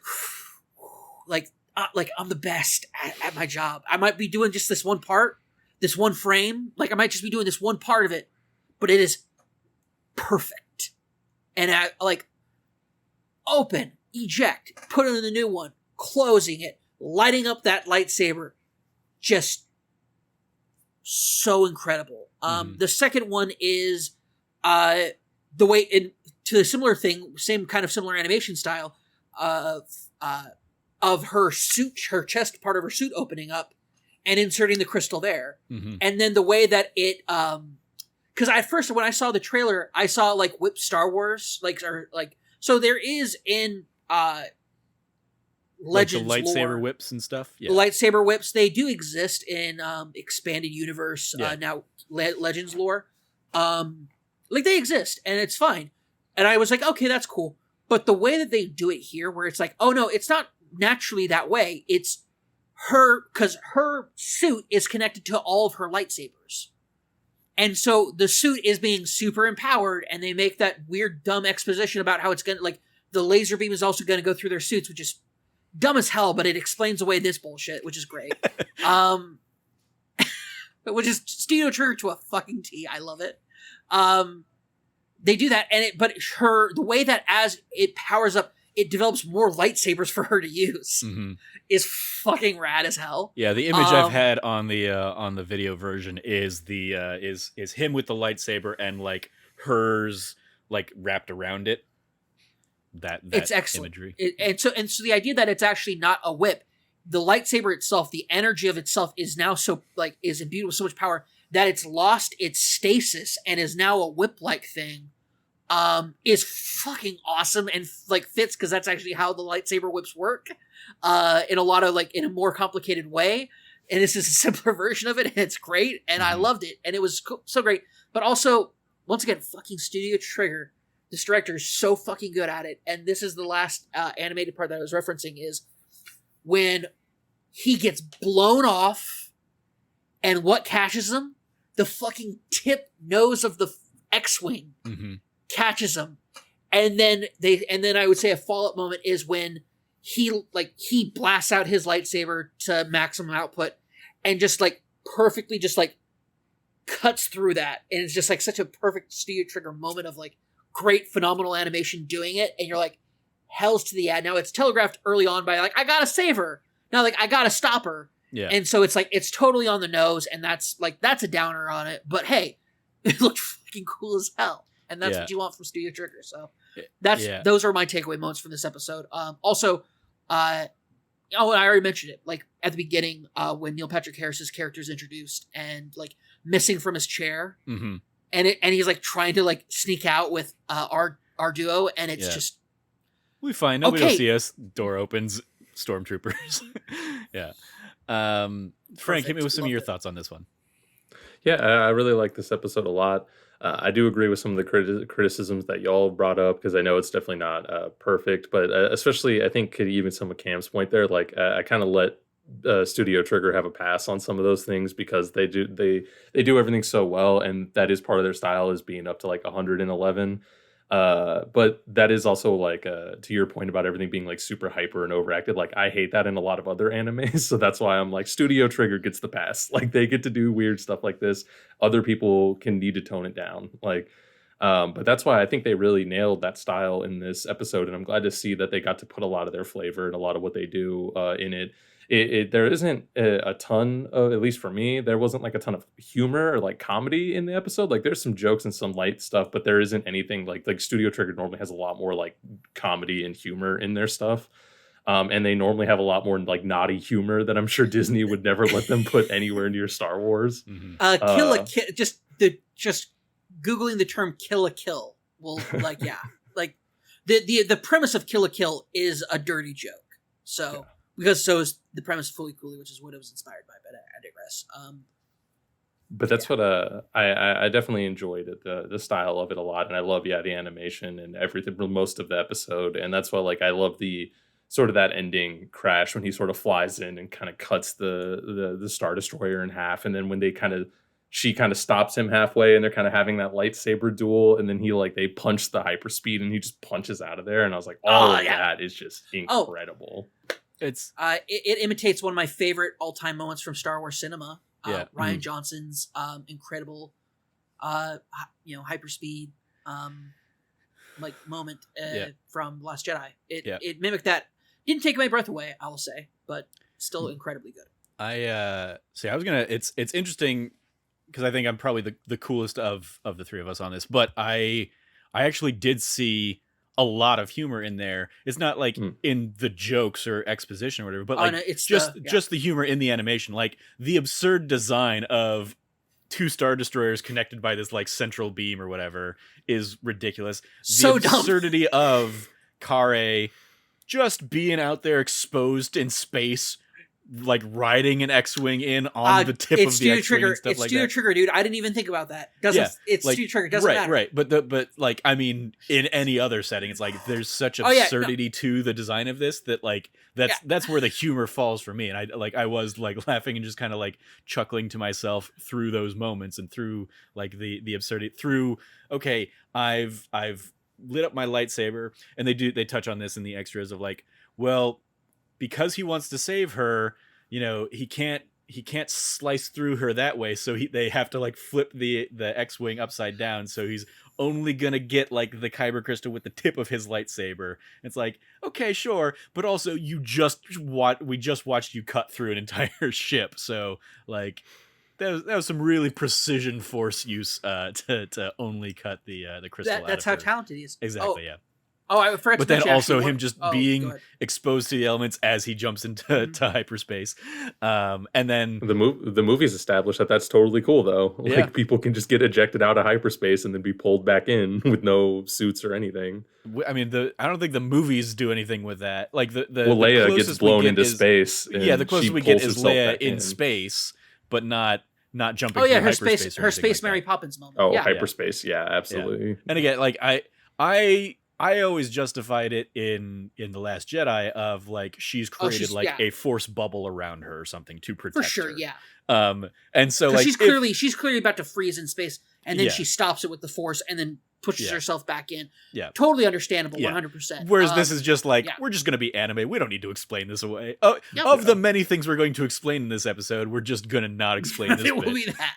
But then also the last moment of like him being on Tatooine with the downed X-wing looking at the twin suns because he's a twin. I don't know if we cover that yet, guys, but they're twins. That's a like I was almost like with the premise of the episode, I was almost expecting the payoff at the end to be us learning that those are the names of the sons of Tatooine are Am and Kare or something like that. Oh, that would have been cool. That would have been like really that. Cool. That would have been like a cool, like, oh, here's the the story that we're telling or whatever. And we don't get that, so it's like whatever. No, that's. Hey, listen, another studio might have done that. That's more of a Western thing. Like a Western animation studio might have done that. Fucking not Studio Trigger. They don't do subtlety. Let me rephrase it. There's a great quote from like a dumb show that used to air on Adult Swim. There are some studios that do subtext, and they're all fucking cowards. So yeah, I think honestly, I think this is one I will actually maybe enjoy more when I watch it with the Japanese dub, because I won't be like rolling my eyes at the over exposition elements of it. And I can just kind of enjoy the visuals and the spectacle and know what story they're trying to tell with it. But yeah, you don't know the language they're telling you techno babble in. You're just getting told and you don't care. Exactly. That's yeah. fine. And maybe I'll just be sure to turn the subtitles off on that one. I did want to make a mention because I forgot about it. Another great animated point, and this is actually like a direct homage to old artwork of Star Wars: A New Hope, is Luke with the lightsaber lifted up. There's tons of artwork with that, but the original stuff was like a broad spectrum of light coming from the lightsaber, and when he activates his lightsaber like that, it does that. Yeah, and when I saw that, I was like, that's so fucking cool that they of course they took that that key art image that's super not obscure, but like people don't really pay attention to that other than be like, that's weird that the lightsaber did that in the poster. It's an artistic choice, sure, but then to take it and put it in here and be like, fuck yes, okay. Once again, style. And because I think I had also heard that the part of the mask design for the twins is like one of the original prototype Darth Vader masks, or it's like it's inspired by some of the prototypes. It might have been inspired by for the twins. It might have been inspired by in the original script. There's like some story art, like storyboard art. That is like the Darth Vader mask is very different. This is back when it's like Anakin Starkiller. Yeah. So like yeah. All right. Well, let's go ahead and I mean, like you mentioned it, Cam, so I didn't need to jump on it, but yeah, the like image that we sit on for a long time of like the ship destroyed and cut in half. Like I was like, yes, thank you. Give me more of that. I love that. Obviously my favorite shot from Last Jedi as well. Give me more of that, just beauty. Keep paying homage to that kind of stuff. So let's go ahead and grade these bad boys. We'll just kind of do this all as one. Visions as a whole kind of thing, or Visions Part 1 as a whole. So where do you guys want to grade these episodes on a scale from A+ to F? Frank, hit me with your grade first. I'm definitely at least an A. I've kind of debated A or A+, but I think I might just go A+. Just give it. Yeah, because that's what, I know some of the episodes aren't perfect, and I know not all of them will be, but I still think this is just such an amazing series, and I can't believe that Disney actually had the courage to go do it, something so interesting and different with Star Wars, and because this is also one where this is like what if could have been. Like what if could have been given to like a bunch of different studios, and we could have just gotten a bunch of really weird stuff. But instead, we've gotten like, I think, a little bit more like everything's like kind of a little bit similar, and they're kind of been going for like a theme and having the same art style. So that's why I really like this show, and I think they have. I really appreciate that they had the courage to like really do something cool with Star Wars. Mm-hmm. Cameron, how about you? Dude, you know what? This is getting the A+. This is getting the A++. I'm giving it 110%. This is the best thing that we've ever. This is the best thing we've ever like seen on this show. This is the best thing that we've ever gotten. It's Star Wars. It's anime. It's good. It's not even good. It's great. Yeah, it's amazing. It really is, like you could like, if I could go back to 8-year-old Cameron and say, Cameron, first off, this cartoons you're watching on UPN and WB, they're called anime. First thing. Second thing, when somebody calls them Japanimation, you call that out as fucking racist. 3, you will one day see anime Star Wars, and it will be amazing. I would have been like, help, I need an adult, because this older fat guy with a beard is like talking to me, and I don't know you. You're not my dad. Leave me alone. Anyway. Right. So Cameron went to a place there. I went to a place. It's the best thing we've ever watched on the show, man. It's amazing. I'm glad you're loving it. I was gonna go with an A. I was just gonna go with a straight A. But you guys, your love of this have convinced me. I'm going to give it an A+ ultra, because anime. There you go. Huzzah! This is definitely a ton of fun. I look forward to sitting down and watching the rest of the episodes. I like a lot of it is I just have barely had time the last couple of days because Tuesday night I sat down with friggin' Logan for a 3.5 hour podcast. So I was like, when midnight rolled around, I was like, I'm too tired. I'm just gonna sleep now. And I thought about asking to be on that one because when I saw the premise, and I thought, no, I want my Tuesday evening. Nope. You guys went through that when we did it for the PlayStation bracket. The fact that Logan and I alone took just as long as it took the three of us and Brandon Gann to talk through 64 plus games. I was like, how? Because I was like, I'm pretty sure it's gonna take us a while, Logan. It's not me. We proved it. It's not me. And that was the thing. Logan was even like, well, neither of us are Cam, so I think we'll be okay. And I was like, okay, sure. But Cameron offset with like Frank just kind of evens that out. So yeah, when we ended, I was like, oh yeah, and neither of us are Cam, eh, Logan? So yeah. But yeah, so I did that, and then I did Hamilton last night. So I just have had so little time to actually sit down and watch the rest of these episodes. So I look forward to just having the time to do that this weekend and enjoy that. And then, when at some point we will circle back and do, follow-up episodes of that D+ show to talk about episodes 4 through 6 and then 7 through 9. Also, I want to give a shout out to Christian Puente, aka Pixel Brave, who we were hoping would join us for this episode today. I meant to mention this up front. He was unable to make it. His power was unfortunately out most of the day, and so that just kind of like it's back, and it was back in time for the episode, but he's just exhausted by having to deal with that all day. So he was not able to make it, but I told him whenever we figure out that we're going to do it again for the next episodes, we will of course invite him back on. And then Logan originally wanted to do this, but then I think when it shifted from being like 1 episode to like 3 episodes, I don't know if he balked on that or whatever. But so we'll see if Logan decides to make a return to Star Wars themed content, or as I joked in our Slack, maybe it just doesn't have enough midichlorians for his taste. And so yeah, it's true. There's no mention of midichlorians in any of these 3 episodes. Logan would have given us an F. Yeah. I mean, I think he actually would have liked the musical one a lot, because we spend so much time at the racetrack from Phantom Menace, alongside Boba Fett, who's also probably too old to be Boba Fett at that timeline things, but whatever. Yeah. Again, like none of this is canon. None of it really matters.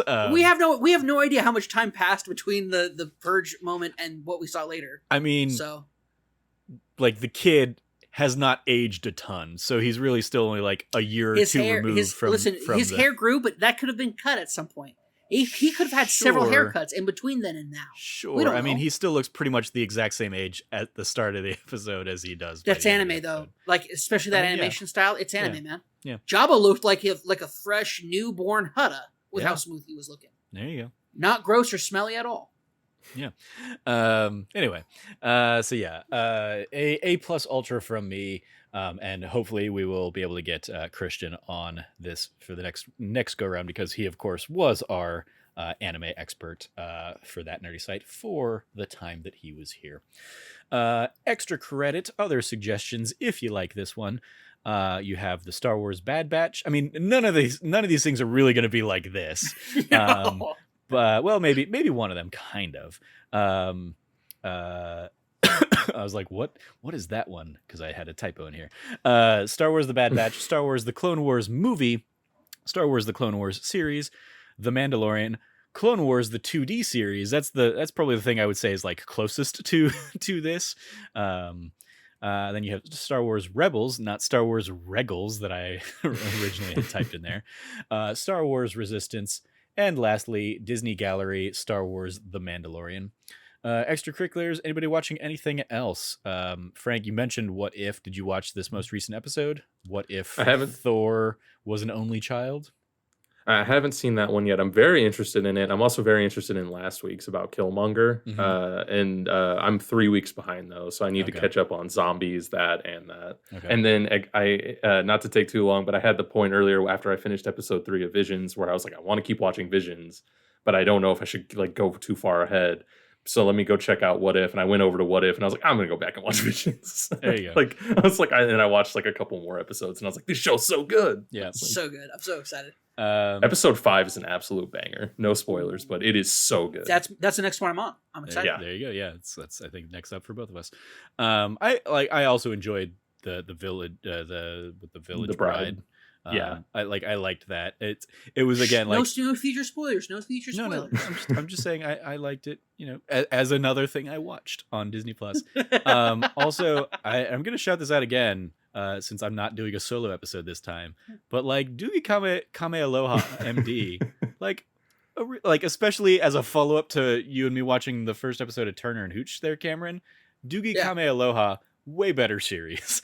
I figured, if I recall correctly, she's the same gal who was in another Disney show that unfortunately. Andy Mack.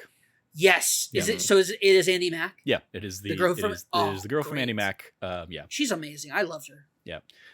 She's really good in this. I mentioned this on the episode, and I think I mentioned this when I talked with maybe you guys earlier in the week or whatever. But the dad is, he was one of Griff's gang members in Back to the Yes. Future Part 2. Yeah, you Yeah. told us about that. Yeah. Yeah, and I love that. I can't get over that, because he is admittedly one of my favorite parts of that show. But I've not had a chance, because of just how busy I've been, to sit down and watch this most recent episode. But that's like, I'm gonna throw that into my rotation to sit down and watch that this weekend. So yeah, you can go check that out.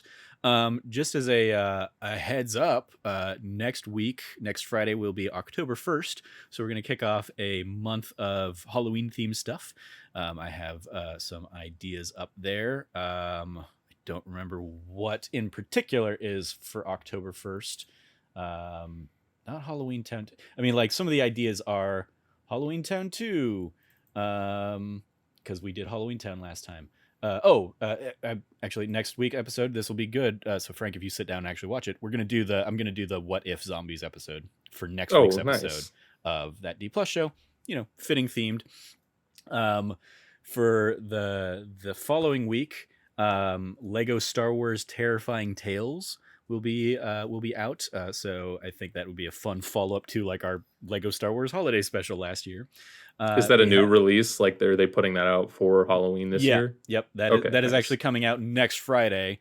So it'll be too recent to watch for next week's episode. So we'll do it the following week.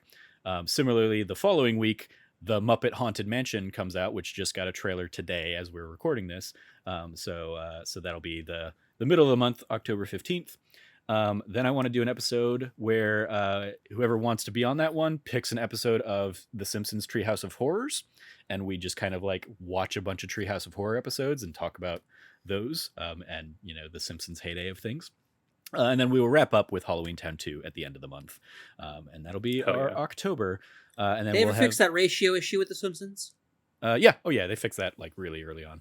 Hell's yeah. So you can watch it in original ratio, or you can watch it in like, whatever the gross stretched out version. No, thank you. Original ratio, please. So yeah. And then I have a whole bunch of blank slates in November that, as we kind of touched on here, I think I'll throw in some of the Vision stuff. And then when we get into December, we'll be doing a whole bunch of, Christmas themed stuff, including follow-ups to last year's Santa Claus and Home Alone. We'll do Santa Claus 2 and Home Alone 2 Lost in New York. Then we'll figure out what else to do from there. So that's kind of the rest of the year slate of that D Plus show, kind of in the works. So yeah, stay tuned. Starting next week, we will be doing a whole bunch of Halloween themed content on this show. Should be a fun time. That's going to do it for this week. Thank you guys for joining me to talk about this, and yay anime. And this was a ton of fun. You can follow Cameron at Rev Cabot. Anything you want to give a shout out to there, Cameron? Yes, there is. I want to give a shout out to my dear friend, Moises Tavares at Platano Ranger on Twitter. He recently sat down with Waypoint and discussed some good video games stuff. He's going to be coming up on an upcoming episode, the spoiler cast for Life is Strange, True Colors. Colors of Life. True Colors. True Colors. There we go. Yeah. I'm very excited for that one because, like, since finishing True Colors, I just want to talk to people about it, and I haven't been able to talk to people about it. So, like, I'm excited to listen to other people talk about it as, like, the next best thing. I forgot to tell you, my PS4 controller broke, so I have to deal with that at some point. Your PS4 controller? Or PS5, sorry. My PS5 controller. I got the PS5 Drift. Oh. So I have to deal with that. Do you actually have the Drift, or is it just Deathloop? Because Deathloop has some of that where, like, it... Oh, does it? Yeah. It just has some stuff where, like... It just started doing that. At some point, like, it'll really just bad. kind of... Yeah, it'll do its own weird little thing. Oh, no. It won't stop pointing me directly up. Okay. So I think it might just be the Drift. I'll have to check it out in another game, but I haven't wanted to do that since I got spoiled. Yeah. Like, it spoiled my time in Deathloop earlier this week, and I haven't really touched video games since. If it wasn't Final Fantasy 14. But, yeah. All right. Yeah, no, Moises Tavares on Waypoint Radio recently and in the future. Watch him, listen to him. He's awesome. Follow him on Twitter. He is a sweet baby boy, and I love him dearly. Indeed. Shout out to Moises. You can follow Frank at Irrelevant Jokes. Anything you want to give a shout out to there, Frank? Yeah, just a quick shout out to our other podcast, That Nerdy Site Show.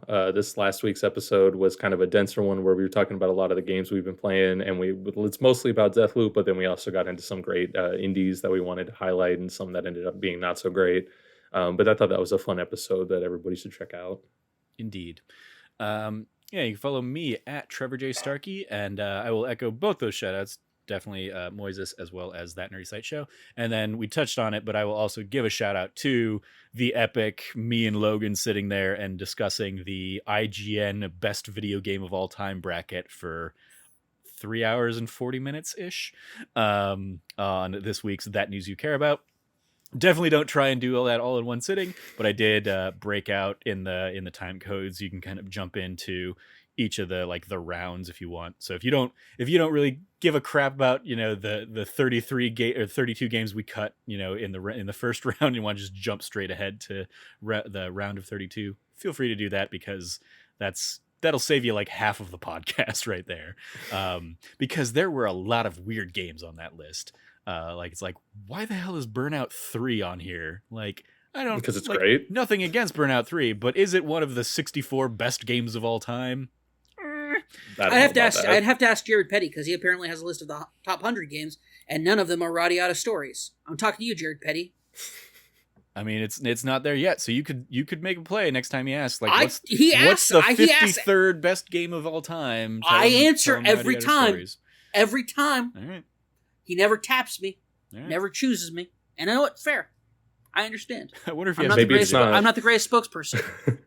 Maybe it's not high up enough on the list yet. Like, maybe he's giving you a number 5 spot or something. Like, maybe he doesn't think it's worth 53. Yeah. It's only worth number 5 or 6. I thought he was counting back, up. So it's like he's at 53, so his next one's 54. No. He started at 100 and he's working his way down. Ooh, could my episode be? So you clearly haven't been doing it. You clearly have not actually been doing radio stories if you didn't know that that's what he's been doing. You have not been putting it forth every time. Listen, he asked, this is the thing. He asked, what is the number, insert number here, greatest game of all time, and I say Radiata Stories every time. And you didn't pay attention to realize that he's counting down.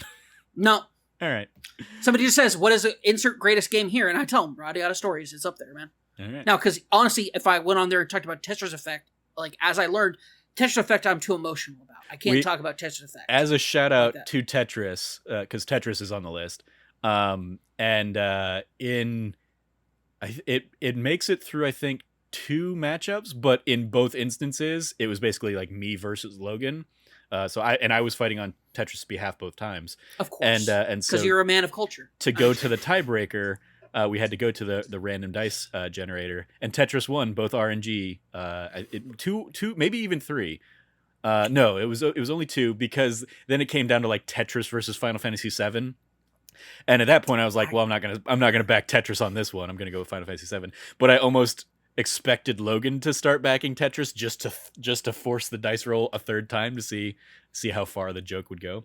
My favorite moment in the episode, though, is we're talking about Rise of the Tomb Raider, and I talk about how, it was the second game in that series. Like, Logan has kind of like defended it and said like, yeah, that was a really good game. And then I talk about like it being the second game in that series and just being so forgettable that by the time Shadow of the Tomb Raider rolled around, I was like, I didn't remember anything that happened. And while playing Rise of the Tomb Raider, I didn't remember anything that happened in like the Tomb Raider reboot.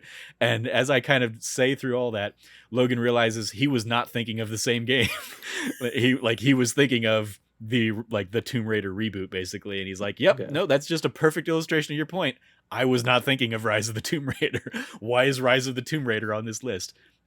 But it still ended up making it past whatever other game it was up against. So at least in that first if round. you follow Jazz's bracket, it took the entire nope. Honestly, for me, you're asking like, Cameron, why aren't you upset that it beat Tetris? I was like, because it beat everything else in it. That's hilarious. Yeah, fair. Also, I want to be supportive of Jazz because she's an awesome member of our team. Indeed. Yeah, 100%. I mean, I'm supportive of her too, but like I'm not going to give her credit for a list that, by her own admission, she's played like 3 games up from. So I give her all the credit. And I don't think Tomb Raider was one of those 3. So yeah. Well, no, because like I know I know so many people who are like, yeah, I played it. And it's like, did you though? I've completely finished that game, and I'm totally with Trevor. I remember barely nothing about it, and the first one stuck with me way more. Isn't Baba Yaga in it? Maybe Baba Yaga is no. I don't think Baba Yaga is in any of those. Never mind. Ignore that. I think that might be Uncharted. No, I was just at some point I thought Baba Yaga's in like one of the Tomb Raider games. I don't know. Yeah, it's in something. I don't think Listen, so. dude, I don't like those kinds of games. I don't play them, so I have no idea. Well, yeah. So yeah, go if you have nothing to do this weekend. Just throw that on in the background and just listen to us talk about video games. I mean, we definitely had some good conversations in there. And for as dumb as the IGN list is, there were some good matchups. Like there was one I think the first round matchup we talk about World of Warcraft versus Fortnite. And despite having never played World of Warcraft, I actually argued in defense of World of Warcraft for it breaking, the barriers of the MMO genre, transcending, yeah. But it's a fun conversation because obviously Fortnite wasn't the first battle royale, but it certainly became the breakthrough battle royale. And I mean, in the same way, like World of Warcraft wasn't really the first MMO. You had Ultima Online and stuff like that beforehand, but it was the first real breakout success that then spawned this whole generation. And so the idea that you have this okay, we're talking about the thing that spawned the pay per month model versus the free to play model was it was just a fun kind of argument there. That's a good matchup. Yeah, that's talking about legacy of games and whatnot. That's a good matchup. Yeah. So yeah, it was a good conversation. Just also a very long conversation. I have the perfect situation. If you are taking a drive across the state of Wyoming, you're arguing with your partner in an argument that will probably end your relationship, and you need something to interject for your trip across the blank nothing that is the Wyoming landscape. Listen to that podcast. There you go. Yep. Just it will save your marriage. It will save your marriage. That is a That Nerdy Site guarantee. It will save your marriage. or end Life hack. Asterisk will not actually save her marriage. It'll save your marriage or it'll end it. It's up, like, I mean, yeah, one way or the other, your marriage will change depending on how you feel about the games we kind of elevate. You know, who knows? You could both agree that the choice of like Logan's taste in games is terrible. I mean, he and I were. I mean, it is. I will say this: it is a very Trevor and Logan list of games by the end. Especially given like how far Call of Duty 4 Modern Warfare makes it in the rounds. I would say that the game's supposed to be way up there. That's that game has deep legacy. I mean, what it's done. Yeah, it does, but it's also like I don't know if I would rank it in the top 100 games of all time, kind of thing. No, I'd put Modern Warfare 2 up there instead as a better. That's what I'm saying. There you go. That's what I'm saying. Thank you. Thank you. Like again, weird selections on this list. Like and weird ass seeding. Super Metroid was a number 1 seed on this list, and and Metroid Prime was also on this list. And it's like, okay, somebody who made this IGN list really loves Metroid. They didn't follow the rules of the Ultimate Video Game List show. That's the problem. So in the seed or in the bracket where Super Metroid was seed 1, Final Fantasy 7 was like the 15 seed. And it's like, what are you on? That's wild. So yeah. What old ass boomer at IGN put that list together? It was really weird, man. So yeah, like go for anything else, just go check out that list and go ahead and do your own bracket from it because it's wild. Don't look at how Twitter voted; it'll just make you angry. Yeah, like the fact that two GTAs make it to the top 4 on the Twitter poll, we did not have that same effect in ours. I will say that. Yeah, you can go check that out, or check out anything else that we do over at That Nerdy Site, or go to thatnerdysite.com for all the latest from us, or youtube.com/thatnerdysite, where you can find video versions of all our podcasts, including the video version of that. I was sharing my screen and kind of updating the bracket in real time and all that stuff. So, you know, it is a much more visual, easy to follow visual episode than probably if you're just listening to us on the podcast and being like, wait, because even Logan was forgetting which games made it advance to the next round because he wasn't always paying attention to the updates I was making. So yeah, you go check out all that as well as our Let's Plays that go up every Tuesday and Thursday on our YouTube channel. If you liked what you heard, once again, please like, rate, review, subscribe, share the podcast with your friends, all that fun stuff. And if you feel so inclined, you can always help support us on Patreon at patreon.com/thatnerdysite. Thank you for joining us. As always, stay nerdy, be good to each other. Class dismissed. And once again, may the force be with you. And also with you. There you go. Enjoy, Cameron.